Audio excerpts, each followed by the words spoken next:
வணக்கம்.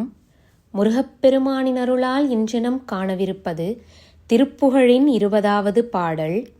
வரைத்தடங் கொங்கையாளும் வளைப்படுஞ் செம்கையாளும் மதர்த்திடுங் கெண்டையாளும் அனைவோரும் வடுப்படும் தொண்டையாளும் விரைத்திடுங் கொண்டையாளும் மருட்டிடுஞ் சிந்தைமாதர் வசமாகி எரிப்படுஞ் பஞ்சு போல மிகக்கெடுந் தொண்டனேனும் இன்னல்படுந் தொந்தவாரி கரையேற இசைத்திடும் சந்தபேதம் ஒலித்திடும் தண்டை சூழும் இணைப்பதம் புண்டரீகம் அருள்வாயே.